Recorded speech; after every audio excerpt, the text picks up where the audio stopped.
Existem provas nas Escrituras de que Jesus Cristo é Deus? Por que Elias e Moisés aparecem na transfiguração junto com Jesus? Qual era a mensagem que eles estavam querendo passar? Qual é a mensagem que a transfiguração de Cristo passa para esses últimos dias? São assuntos como esse que nós iremos estudar na nossa quinta aula desse primeiro trimestre de 2026. Nós estamos estudando a revista, que está com o tema A Santíssima Trindade, e a aula de hoje nós vamos falar sobre o Deus Filho. É uma revista que está sendo comentada pelo pastor Douglas Batista, uma revista bastante teológica, e eu espero que você esteja aprendendo, compreendendo, para que você possa passar sempre em sala de aula. Eu sou o pastor Renato Bromochek, sou pastor aqui na Primeira Igreja Evangélica Assembleia de Deus de Eunápolis, pastor auxiliar, e eu quero convidar você para se inscrever no nosso canal. Então não se esquece de dar aquele joinha, de fazer a sua inscrição e de ativar o sininho para que juntos nós possamos aprender a palavra de Deus. Então vamos à nossa introdução de hoje, e é muito bom que você mantenha sempre a atenção em toda a temática da revista. Afinal de contas, nós estamos falando sobre a Santíssima Trindade, o Deus único revelado em três pessoas eternas.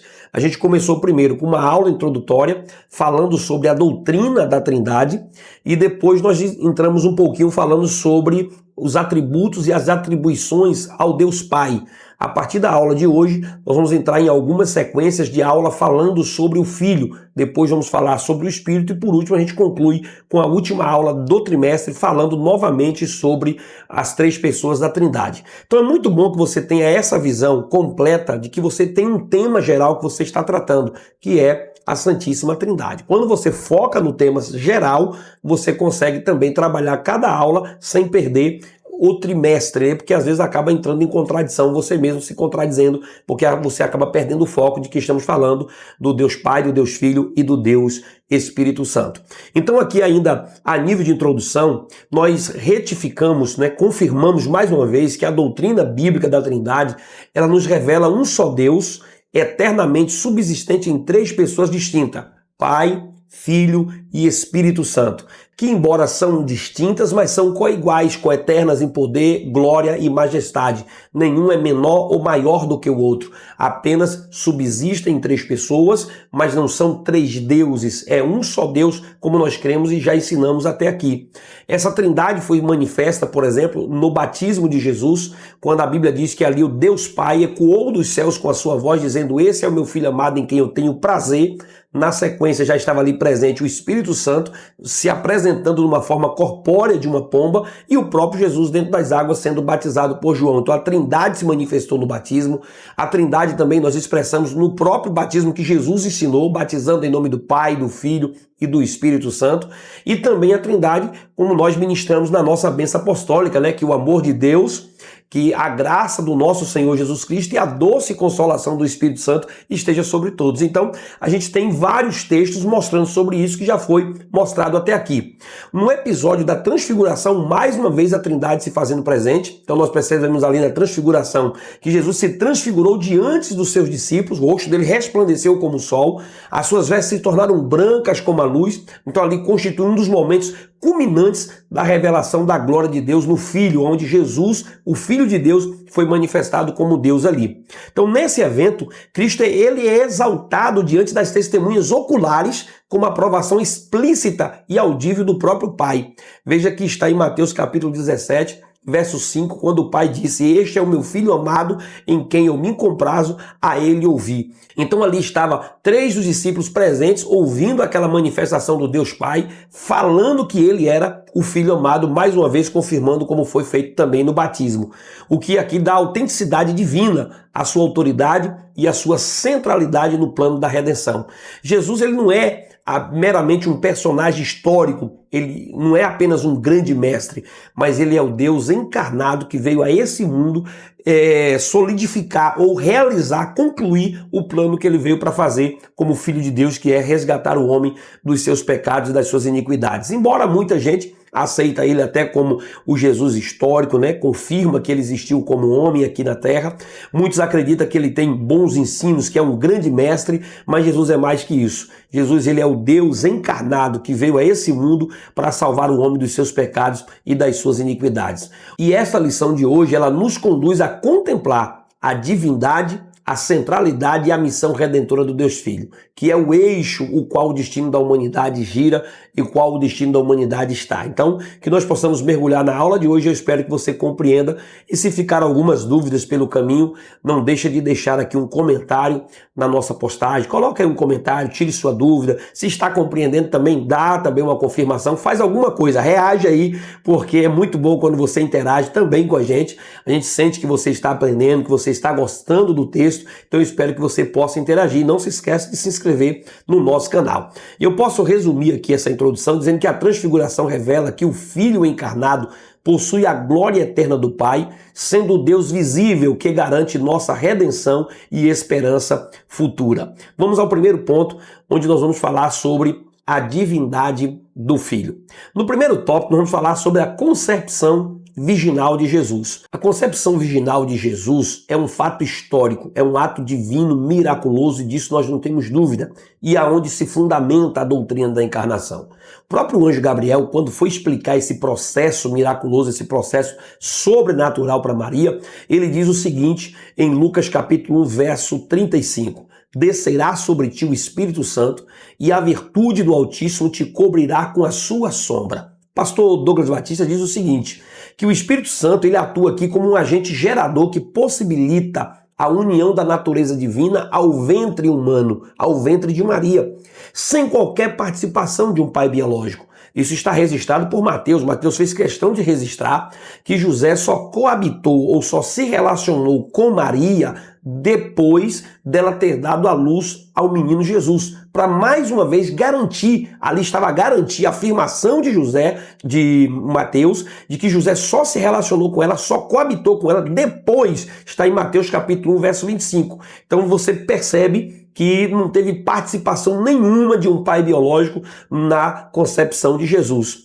Teologicamente, essa intervenção preserva a santidade do Messias desde a concepção, cumprindo as profecias que apontavam para o Emanuel, que significa Deus conosco. O termo grego para a palavra sombra que aparece aqui, que ele diz a sombra do Altíssimo, é uma metáfora para a presença de Deus, fazendo um paralelo diretamente com a nuvem lá de Moisés, do Shekinah, que cobria o tabernáculo. Êxodo capítulo 40, verso 35, diz que Moisés não podia entrar porque a nuvem permanecia sobre ela. A sombra da nuvem, a nuvem cobria aquele tabernáculo. De acordo com o próprio pastor Douglas Batista, essa expressão indica que o poder divino repousou sobre Maria, consagrando para que ela pudesse gerar o nosso Salvador. Assim como a nuvem sinalizava que Deus habitava entre o seu povo, a sombra no ventre de Maria indicava que Deus estava habitando na humanidade através de nosso Senhor e Salvador Jesus Cristo. O pastor Stanley Orton, ele afirma na sua teologia sistemática que essa ação do encobrimento do Espírito iniciou uma nova criação espiritual, onde a plenitude da deidade passou a habitar em um corpo humano, 100% Deus, 100% homem. Além disso, o termo virtude, como foi dito pelo próprio anjo, a virtude do Altíssimo, destaca que a concepção foi uma operação feita pelo poder criador de Deus. Foi o próprio Deus gerando em Maria, mais uma vez eu afirmo, excluindo qualquer participação biológica masculina. Então, nesse evento da concepção de Jesus, está a presença, a manifestação da Trindade. Hoje o texto diz que o Pai, o Altíssimo, diz que o Espírito Santo te cobrirá. Então veja que o Espírito Santo está aqui agindo como aquele que santifica, aquele que gera. E o Filho como o verbo que estava encarnando, era o verbo encarnado. Está em Lucas capítulo 1, na parte B do versículo 35, quando diz pelo que também o santo que de ti há de nascer será chamado de Filho de Deus. Glória ao nome do Senhor Jesus. O pastor John Wesley, ele diz que Cristo foi concebido pela operação singular do Espírito Santo, unindo perfeitamente as naturezas divina e humana em uma só pessoa. E aqui, como a teologia chama de união hipostática, essa união, ela garante que Jesus seja o mediador perfeito e capaz de representar a humanidade e satisfazer a justiça divina. Então essa concepção virginal, ela revela a harmonia da Trindade, da encarnação do Verbo, garantindo a natureza divina e a santidade perfeita do Filho de Deus. Mas vamos ao segundo tópico, a deidade absoluta do Filho. O Senhor Jesus Cristo, ele é desde a eternidade o único Filho de Deus. e possui a mesma essência e a mesma substância. E isso está descrito, por exemplo, pelo próprio Jesus, mostrando que ele é coeterno e consubstancial com o Pai. Ele diz, por exemplo, João capítulo 10, verso 30, eu e o Pai somos um. Aí João Resista 14, verso 9, no seu livro, dizendo, quem me vê a mim, também vê o Pai. Ou seja, a pré-existência de Jesus é sustentada na própria Escritura. Está lá em João capítulo 1, verso 1. No princípio era o Verbo, e o Verbo estava com Deus, e o Verbo era Deus. E o Verbo se fez carne e habitou entre nós. Então isso aqui está revelando que Cristo não teve um início, mas sempre existiu na intimidade do ser divino. O pastor John Wesley, ele diz que Jesus é o Verbo eterno gerado pelo Pai antes de todas as eras, possuindo o quê? A deidade suprema, possuindo a divindade suprema, independente e absoluta, sendo idêntico a Deus em natureza, embora distinto em pessoa, como nós já tratamos nas lições anteriores. Jesus, ele é a segunda pessoa da Trindade, e a sua vinda a esse mundo foi a expressão máxima da graça. João capítulo 1, verso 4 e verso 9. Deus enviou o seu Filho unigênito ao mundo para que por ele nós possamos viver. Então aqui está a manifestação máxima da graça de Deus, que é manifestada através do nosso Senhor e Salvador Jesus Cristo. E nessa encarnação, ele assumiu a forma humana, sem renunciar à sua divindade. Não é que Jesus deixou de ser Deus por um momento. A Bíblia diz que ele renuncia, mas sem perder, ou ele abre mão. Olha, por exemplo, que está em 1 João capítulo 1, verso 14. O Verbo se fez carne e habitou entre nós, cheio de graça e de verdade, e vimos a sua glória como a glória do unigênito do Pai. Em Filipenses capítulo 2, versos 6 até o 11, quando Paulo vai descrever sobre a humilhação e exaltação de Cristo, ele estava tentando nos ensinar sobre a humildade através do exemplo do próprio Cristo.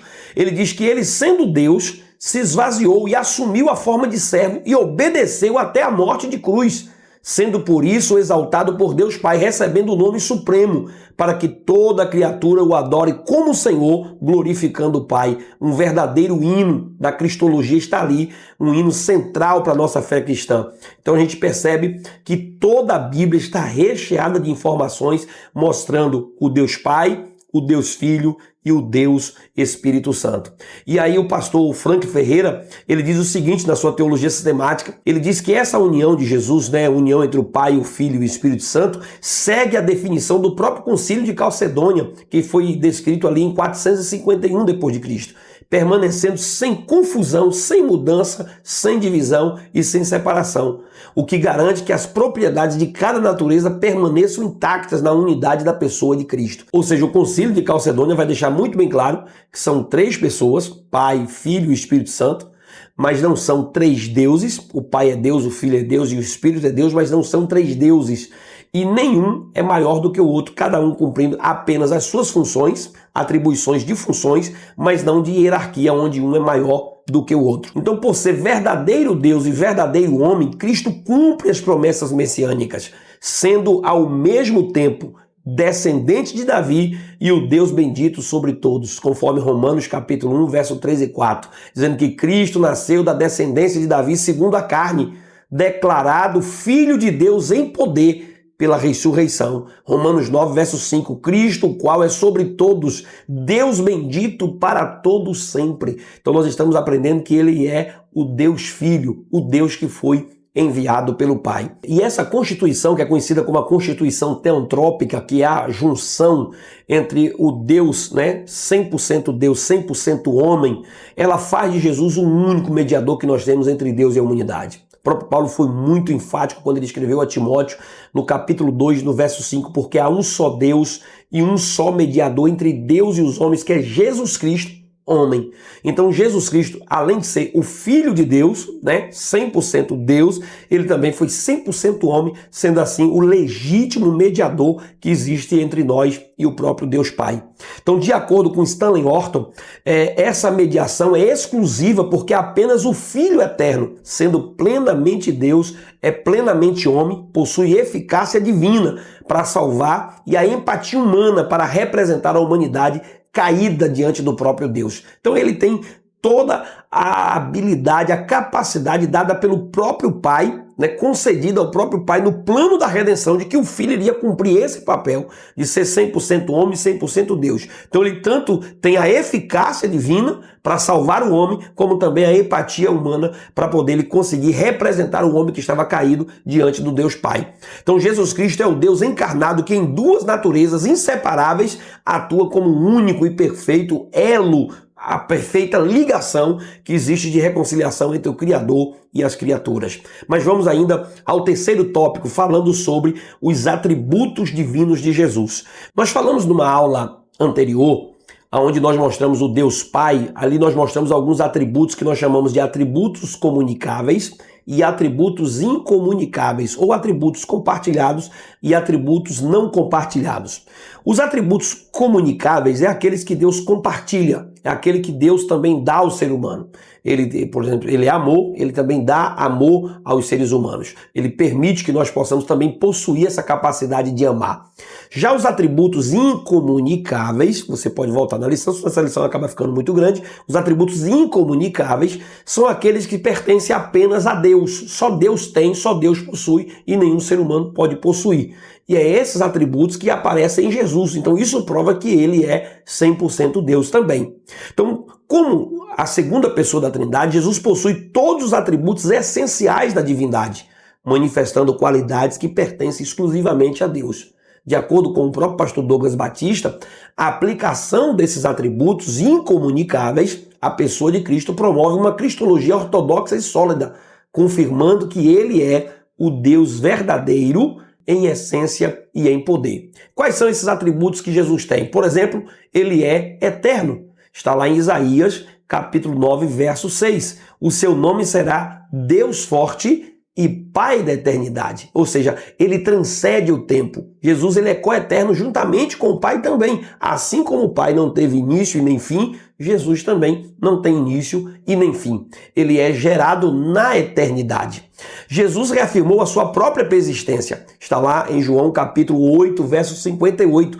Antes que Abraão existisse, eu sou. Então ele está evocando o nome sagrado de Deus para si. Ele está dizendo que ele existe antes que Abraão existisse, que ele é maior do que Abraão. A Bíblia também dá a Jesus Cristo o atributo da imutabilidade. Cristo não muda em seu ser ou caráter. As Escrituras declaram isso em Hebreus capítulo 13, verso 8. Jesus Cristo é o mesmo ontem, hoje e eternamente. Ou seja, a ele pertence o quê? A imutabilidade. O pastor Franklin Ferreira, na sua teologia sistemática, diz que isso garante que a natureza e os propósitos de Cristo permanecem inalterados, sendo ele o fundamento estável da nossa fé. Nele nós temos estabilidade por causa da sua imutabilidade, coisa que o ser humano não possui.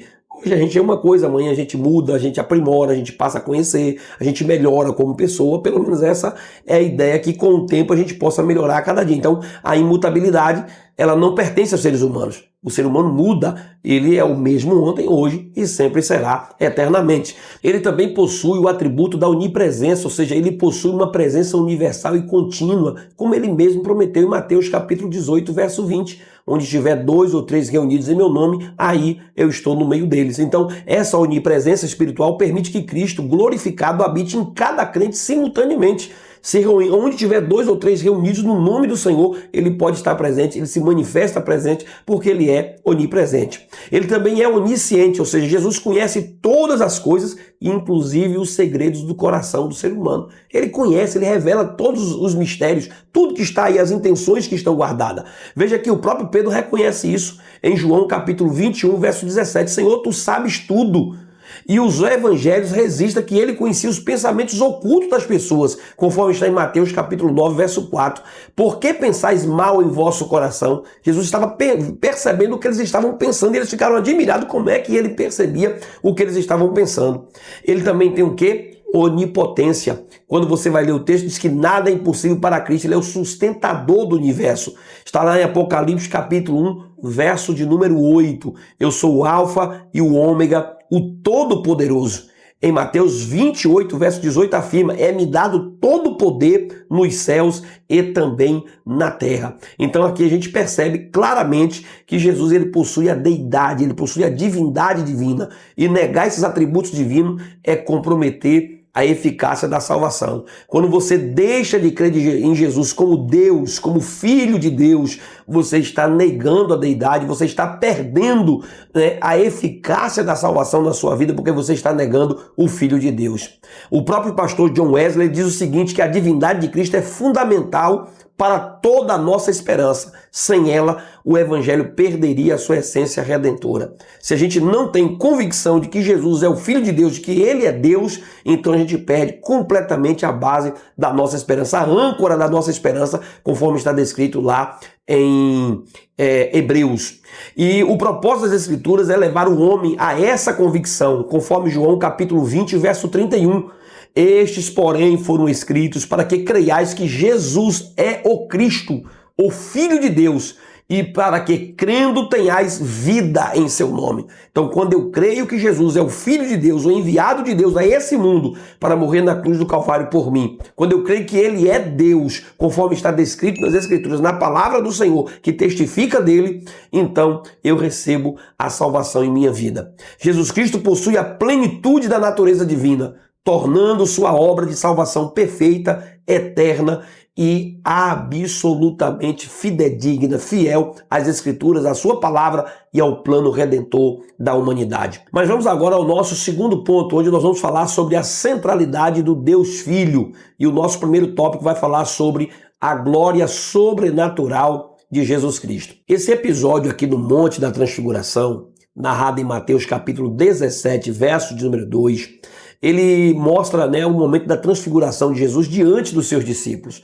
E a Bíblia diz que o rosto dele resplandeceu como um sol e as suas vestes tornaram brancas como se fosse uma luz, brilhava diante dos seus discípulos. Isso aqui é uma linguagem teofânica, né, constitui uma teofania cristológica, ou seja, é uma manifestação visível da glória divina através de Jesus Cristo, que ele possui como verbo eterno, como ele sempre foi o verbo eterno que sempre esteve com Deus e agora veio habitar entre nós. Essa teofania que eu estou falando aqui, que o texto está mostrando para nós, que é a chamada linguagem teofânica, a forma de Deus se manifestar, a manifestação de Deus para com o homem, é porque Deus jamais poderia ser visto pelo homem, esse homem mortal que nós somos. Então o que Deus faz? Ele manifesta a sua glória, ou a sua presença é manifestada através de alguns sinais, de alguns símbolos. Por exemplo, acontece isso no batismo de Jesus, o Espírito Santo se manifestando numa forma corpórea de uma pomba, língua repartidas como de fogo. Aí você percebe aqui agora o rosto de Jesus brilhando, resplandecendo como um sol, a sua roupa se tornando branca como uma luz, brilhando diante dos seus discípulos. Então isso aqui são manifestações visíveis que nós chamamos de manifestações teofânicas. Conforme o próprio pastor Douglas Batista explica, diz que o termo metamorfose, ele não descreve aqui uma aquisição de glória alheia, mas uma aquisição de glória inerente à sua própria natureza.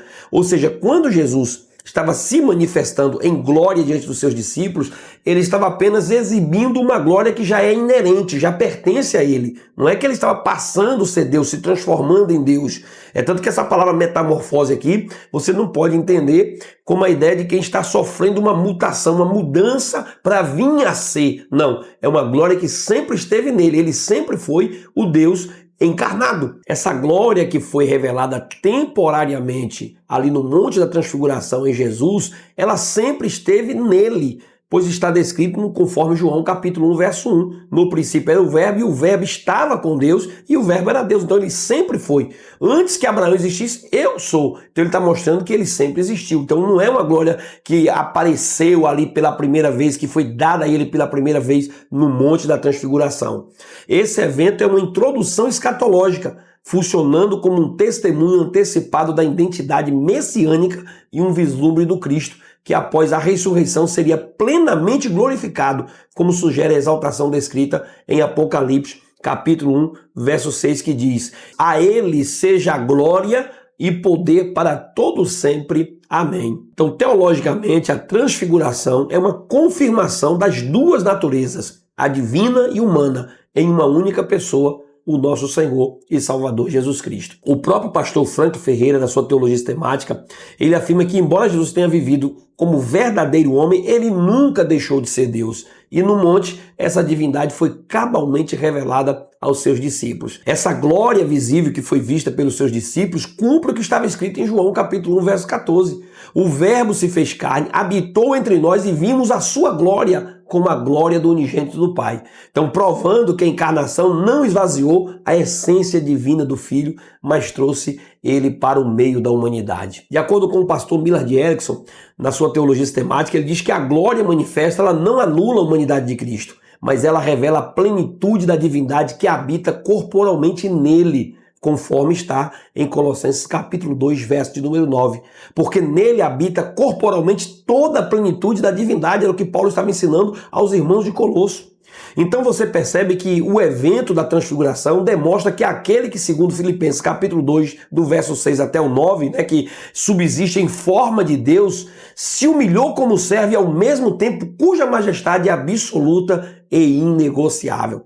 Então ele é 100% Deus, 100% homem. A transfiguração, querido, portanto, serviu como uma experiência formativa para preparar os apóstolos para a cruz, mostrando que a glória divina precede e sustenta o sofrimento vicário. Então ali estavam os discípulos sendo preparados, mostrando para eles que o Calvário não ia destruir Jesus, porque ele era 100% homem, 100% Deus. E segundo a nossa declaração de fé das Assembleias de Deus, Jesus é o Filho unigênito, plenamente Deus, plenamente homem, cuja glória é o resplendor do Pai. Queridos, a transfiguração, ela ofereceu aos discípulos uma prova ocular do triunfo do Filho sobre a morte e um anúncio do reino vindouro, refletindo assim a própria visão de Apocalipse capítulo 1, verso 16. O seu rosto era como o sol, quando na sua força resplandece. Ou seja, a transfiguração é a revelação da glória eterna de Cristo, confirmando que ele é o Deus encarnado, cujo brilho sobrenatural antecipa o seu triunfo final. Mas vamos ainda ao nosso segundo tópico, o testemunho da lei e dos profetas, confirmando assim a centralidade do Deus Filho. Veja que no ápice da transfiguração, eis que lhe apareceram Moisés e Elias falando com ele, conforme está descrito em Mateus capítulo 17, verso de número 3. Veja que teologicamente, como destaca o próprio pastor Douglas Batista, essa manifestação não foi uma consulta aos mortos, proibida pela própria Escritura. Está lá em Marcos capítulo 12, verso 26. Deus não é Deus dos mortos, mas Deus dos vivos. Então trata aqui apenas de uma ação extraordinária de Deus para autenticar a Jesus como cumprimento de toda a revelação anterior, unindo o passado profético ao presente da encarnação.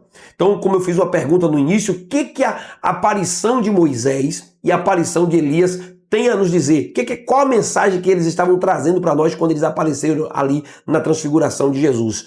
Moisés, por exemplo, aparece como representante da lei, legislador da antiga aliança, que originalmente era selada com sangue, conforme está em Êxodo, capítulo 24, verso 8. Eis aqui o sangue do concerto que o Senhor fez convosco.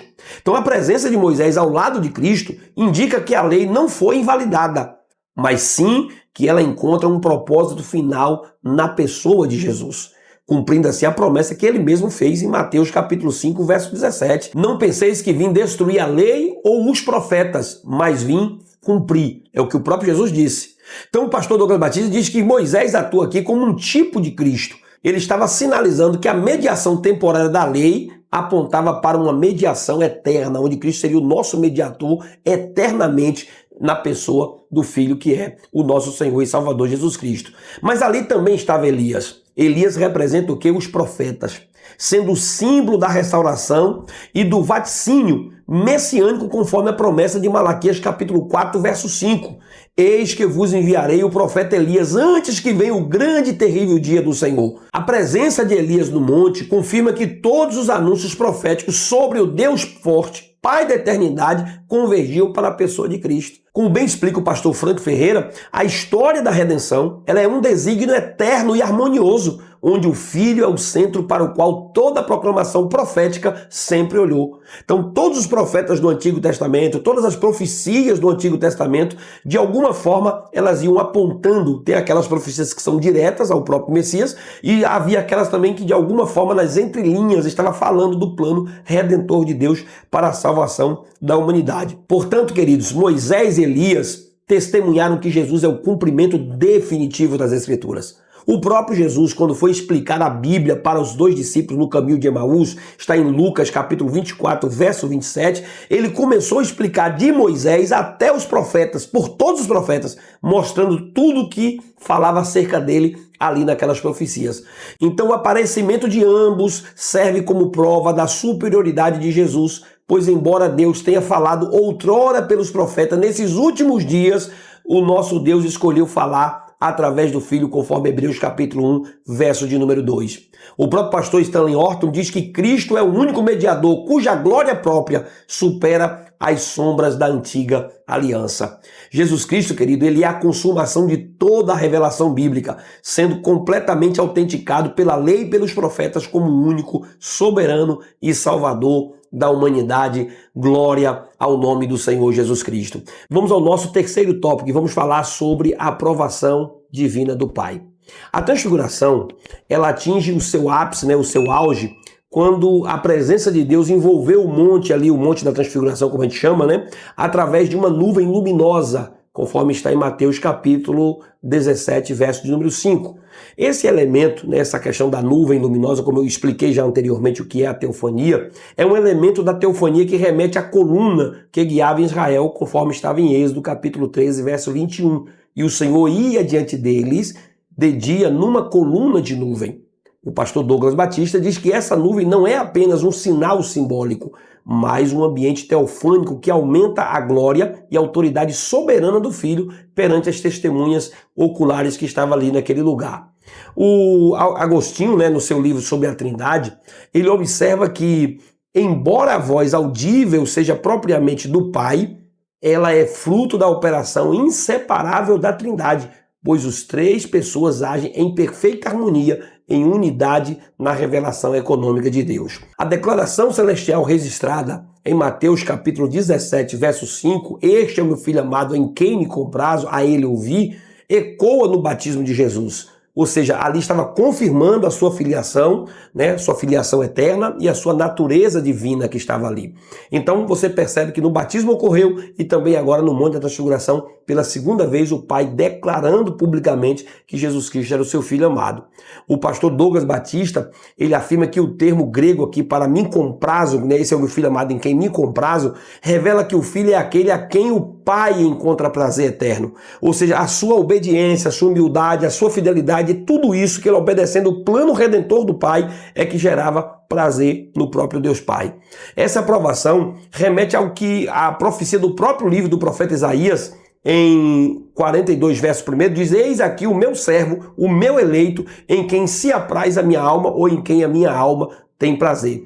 Então, unindo aqui a glória manifesta no monte ao caminho do sofrimento vicário que Jesus iria obedecer ao Pai até a cruz para que pudesse redimir os homens dos seus pecados.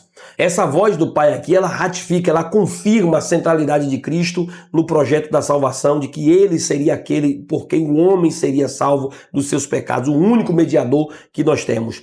O próprio pastor Stanley Horton, ele diz que a manifestação trinitária no monte sustenta que o Filho é Deus, possuindo a mesma essência divina. Jesus confirma essa unidade absoluta em João capítulo 14, verso de número 10. Creia em mim quando digo que estou no Pai e que o Pai está em mim.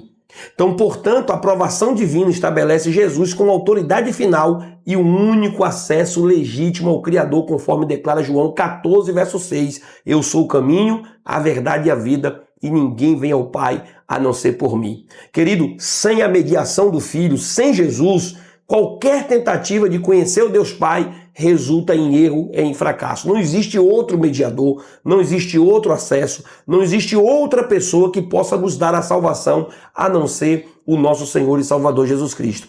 Então essa aprovação que o Deus Pai faz de Jesus, uma aprovação audível do Pai na transfiguração, está selando a identidade divina de Jesus, confirmando como o único e soberano porta-voz da Trindade, para a redenção da humanidade. Então ele foi escolhido para representar a Trindade, para fazer o Deus Pai conhecido dos homens, porque a gente não tem como chegar ao Pai se não for pelo caminho que é o nosso Senhor e Salvador Jesus Cristo. Mas vamos ao nosso terceiro e último ponto para que a gente possa terminar a nossa aula e vamos ao primeiro tópico, o Filho como uma revelação suprema de Deus.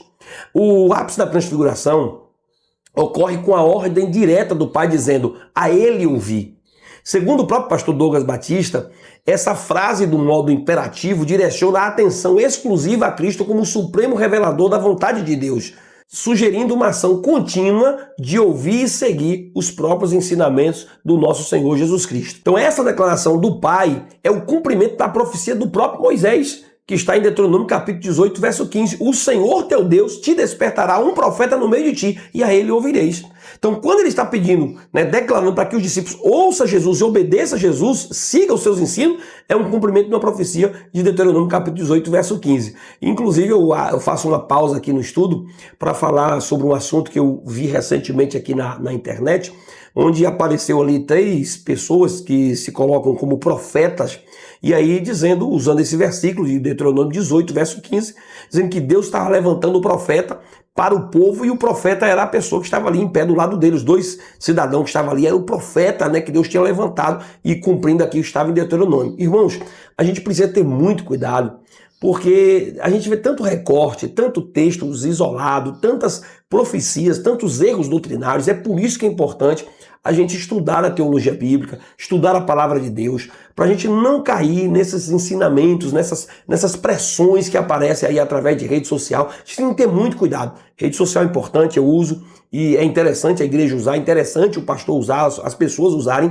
mas a gente tem que ter muita cautela no que a gente ouve ali. A gente tem que peneirar isso aí para a gente não confundir. Por exemplo, esse texto aqui, de Deuteronômio capítulo 18, verso 15, é uma referência ao próprio Jesus. A teologia bíblica confirma que Jesus é esse profeta definitivo, cuja autoridade supera a de todos os mensageiros anteriores.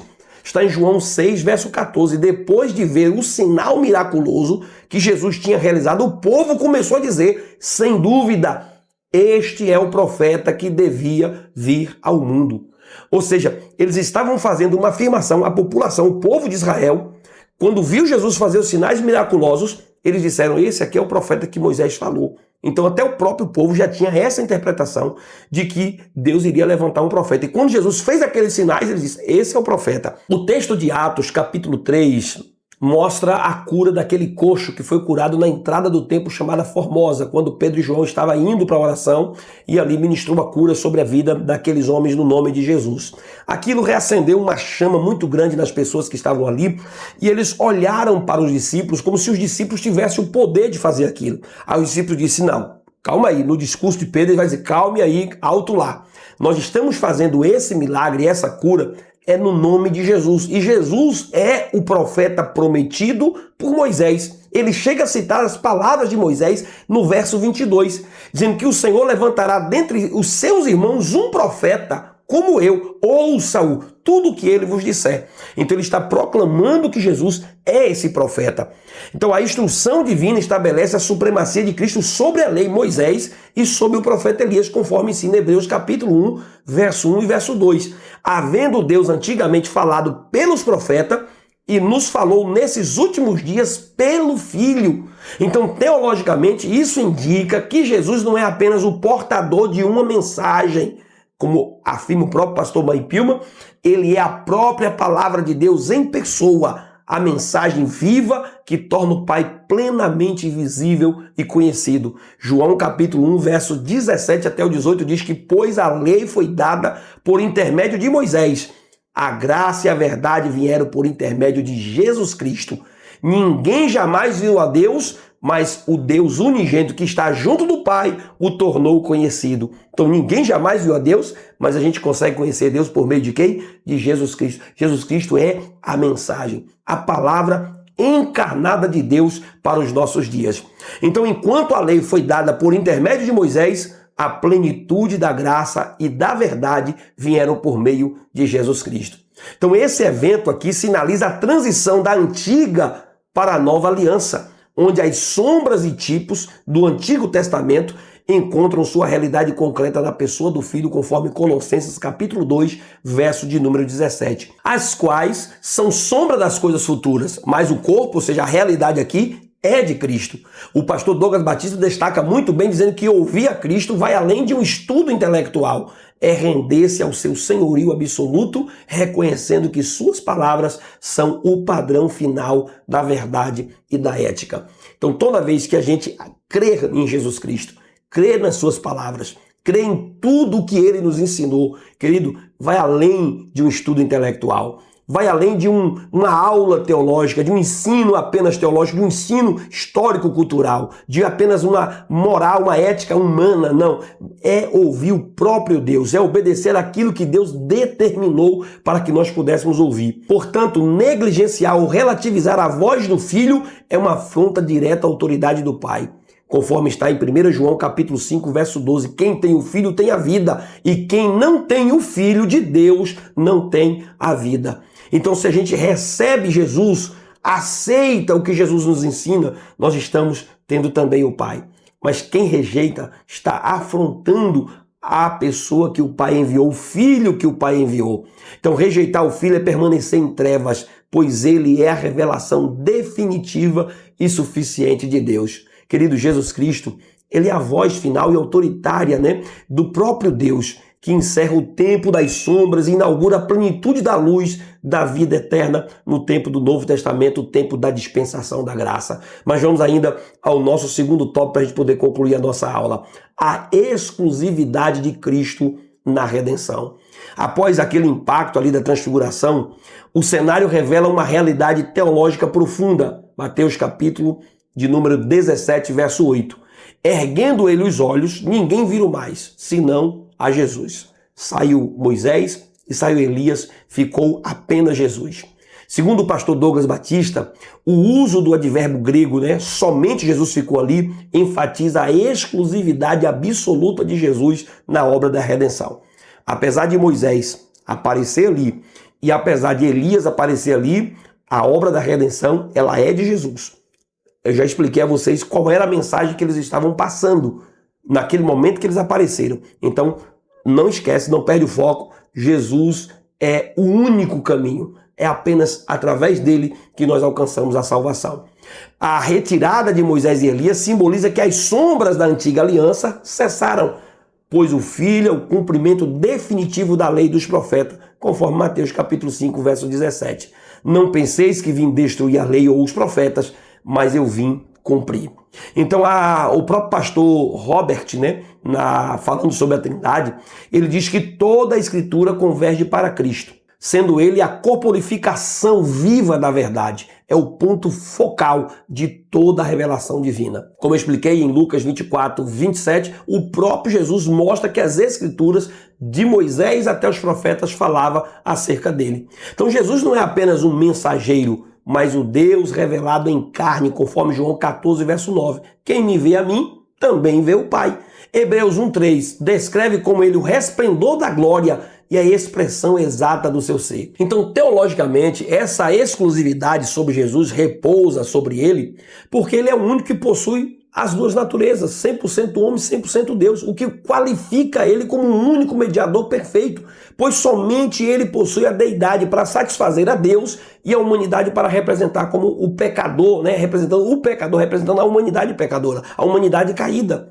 Então veja que essa função é exclusivamente dele e intransferível, porque há um só mediador entre Deus e o homem, Jesus Cristo, homem.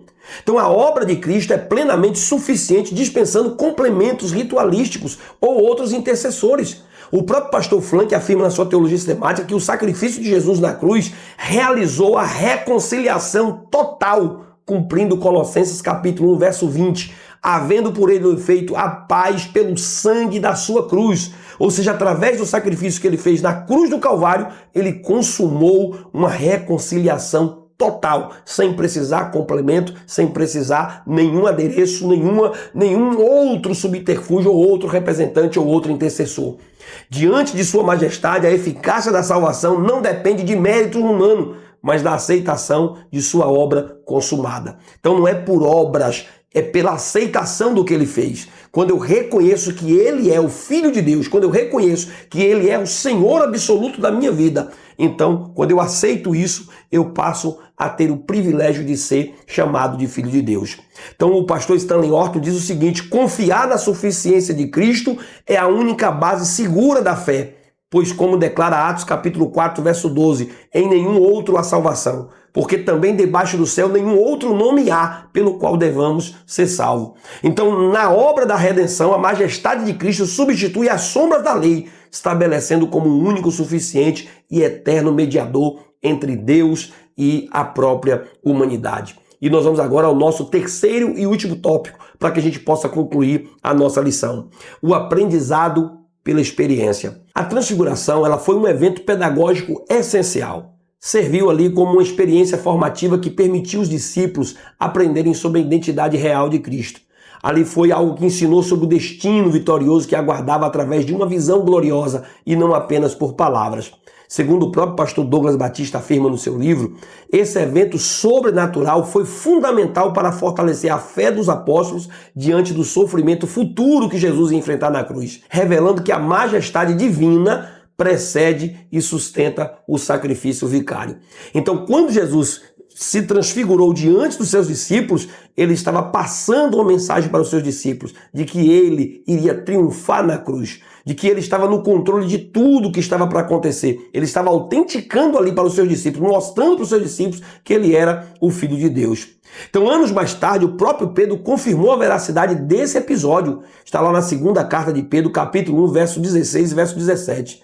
Nós mesmo vimos a sua majestade, quando da magnífica glória lhe foi dirigida a seguinte voz: este é o meu filho amado, em quem eu tenho prazer. Então o próprio Pedro estava testemunhando isso mais tarde na sua carta, dizendo: nós vimos ele, nós vimos a sua glória.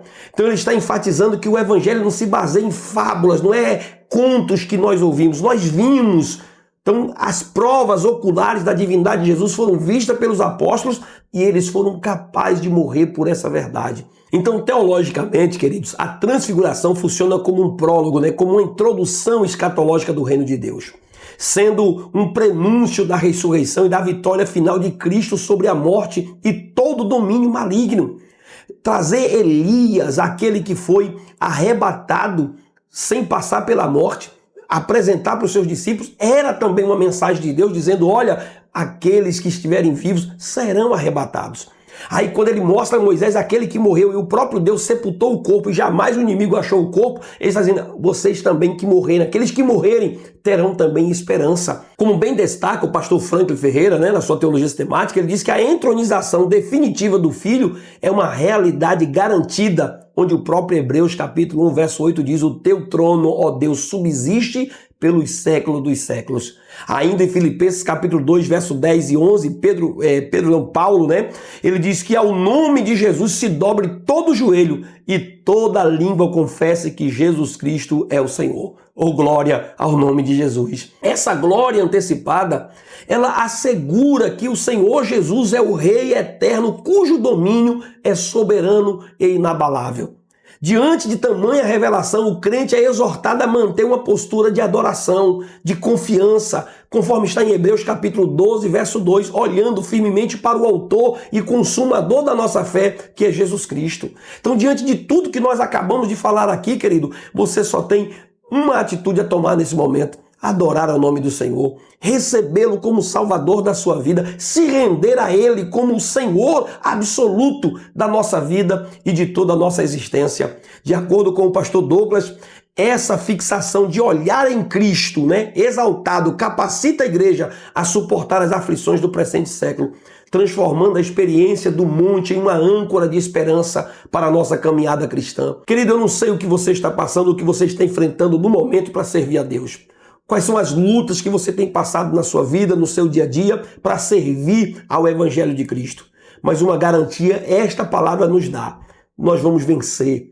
Um dia estaremos com Cristo na eternidade. Esse Cristo que se revelou aos seus discípulos, que levou os seus discípulos a testificar e registrar tudo quanto está escrito acerca dele. É a garantia, é a âncora da nossa caminhada. Temos esperança que as aflições, que as lutas, as perseguições, tudo que nós passamos nessa vida, um dia será recompensado pelo Senhor que venceu o mundo e vai garantir a nossa vitória também na eternidade. A visão da glória não é apenas um registro histórico, mas é uma convocação para a gente contemplar a supremacia do Filho.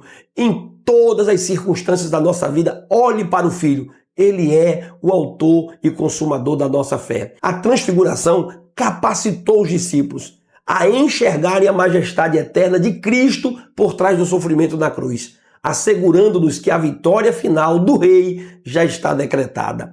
Você não estará derrotado, porque quem está em Cristo é mais do que vencedor. Querido, se essa palavra está falando ao seu coração, não deixa de se inscrever no nosso canal. É muito importante quando você se inscreve, quando você comenta. Então, dá aquele joinha, faz a sua inscrição, ativa o sininho, deixa uma opinião aqui, porque é importante quando você participa aqui do nosso canal. E eu quero concluir essa aula de hoje dizendo que essa doutrina do Deus Filho, ela nos conduz à centralidade de Cristo na fé cristã. Jesus é o centro da nossa vida, não há outro caminho, não há outro mediador. A sua divindade, a sua glória, a missão dele como Redentor está apenas revelando o coração do Pai, esse Pai que nos ama, que nos enviou o seu Filho unigênito, o agir do próprio Espírito Santo que está agindo, consolando, nos convencendo, nos levando ao plano da salvação. Ele é o Verbo eterno, feito carne, o único que pode reconciliar o homem com Deus, o único mediador. E por isso, querido, nós devemos reconhecê-lo como Senhor absoluto, se prostrar diante dele em adoração, reconhecendo como Deus absoluto da nossa vida, ouvi-lo, segui-lo, obedecer a sua palavra e ter reverência e gratidão por tudo que ele fez na cruz do Calvário por nós. Que Deus em Cristo te abençoe com esta palavra, que ela encontre espaço no seu coração e que nós possamos ser conduzidos à salvação plena em Cristo Jesus, o nosso Senhor. Deus te abençoe em nome de Jesus.